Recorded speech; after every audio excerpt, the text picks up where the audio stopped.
Hi everybody. So, I know it's been a little bit since I made a video. Been sick for quite a bit. Megan's still sick. So, I figured today I would show you how I get my water. And I was gonna have it while the pump was running and all, but you can't hear anything when the pump's running. So, I'm just gonna show you right now the way I got it set up. Originally, I was coming down the mountain with 5-gallon buckets and filling up a 50-gallon drum, and just going out pouring it.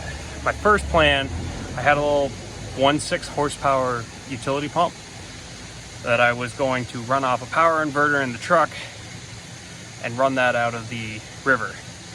Unfortunately, the power inverter that I have is not big enough to run that pump.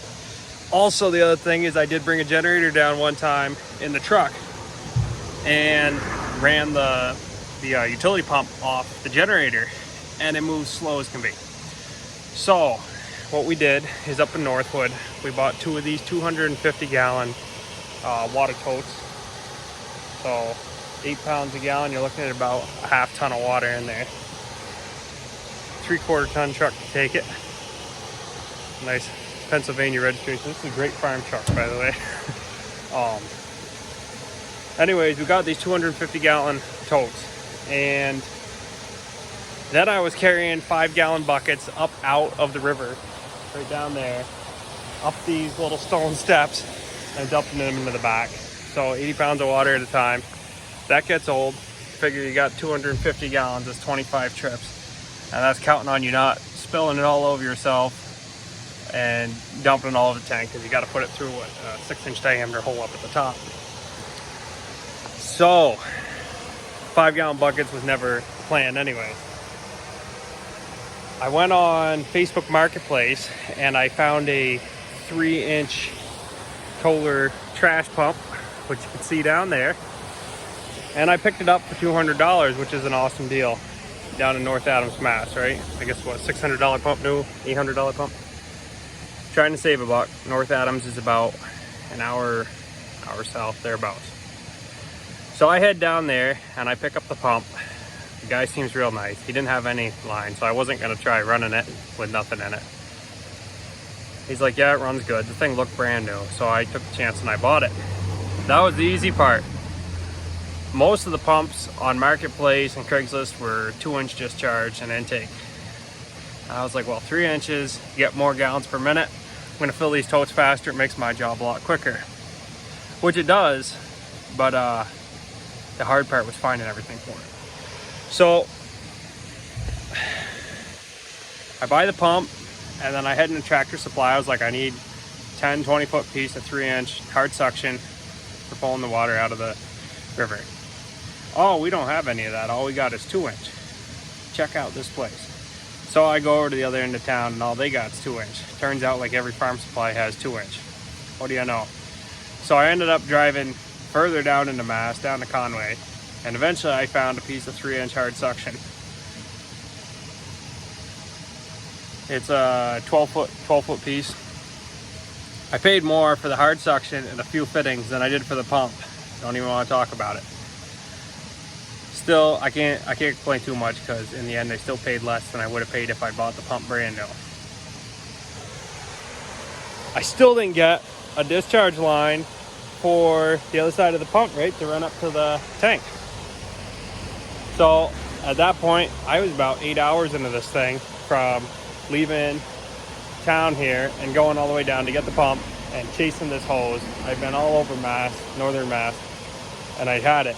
So my wife was up in Brandon. I gave her a call. I was like, still in Brandon? She goes, yeah. I said, okay, I'm calling Laws Ag in town. I know they got what I need.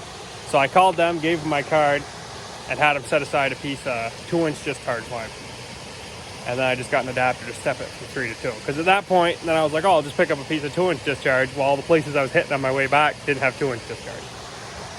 So they had it, brought it down. They even threw in a free banjo fitting, which is nice because it clamps right onto the tote. Makes my life even easier, and I can return some of those fittings if I'm ever down in Conway, Mass.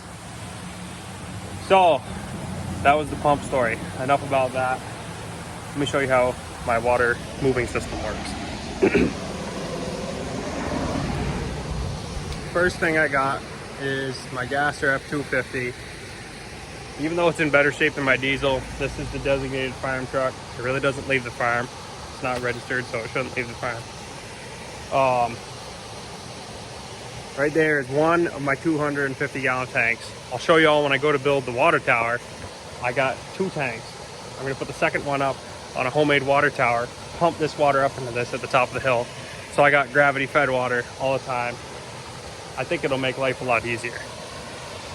I got my 2-inch discharge line coming off the pump, or off the tank, my bad, and running down the river. Here comes the rain.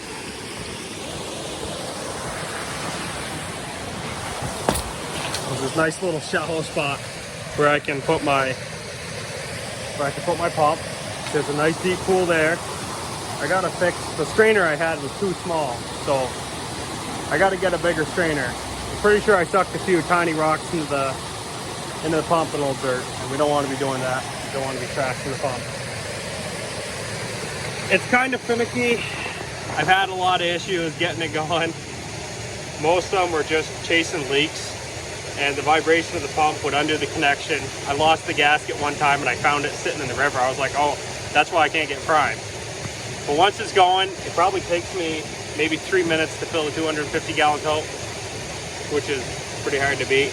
And then I'll just drive around, water all the animals, and I'll show you what I got up in the camper too for filling the camper. So in between the last clip and now, I just went and watered all the animals. It's raining outside, which is great. It keeps the pigs nice and cool so they're not tipping their water bucket over on me, and then I have to fill it back up again about 5 minutes later. So I said I was going to show you how I get the water into the camper. Right here I got this black drum, and this drum was what we were using originally to shuttle the water up the hill with 5 gallon buckets until we got the totes. Now what I do, for lack of a better system, is I fill this from the 250 gallon tote off the dump valve on the back of the truck. There's my 1.6 horsepower sump pump. I got some little garden hose filter screens from my buddy John for free that I'm going to put in between the hose and the pump. And then the pump goes all the way around on my garden hose and right into the camper. So what we've been doing for power is we've been running the generator probably once a day anyways. So during that time, if the water tank needs filling, I run an extension cord over to the pump and fill up the camper. Too easy. The other thing I got is I got a finer particulate filter from Tractor Supply that I'm going to screw on there too. Also, the other thing is, after I stopped the last video, I looked inside the intake on my pump and there was a giant rock in there. So still works. I'm going to pull the rocks out and then I'm going to go and actually get a 3-inch basket strainer. Till next time, y'all have a good one.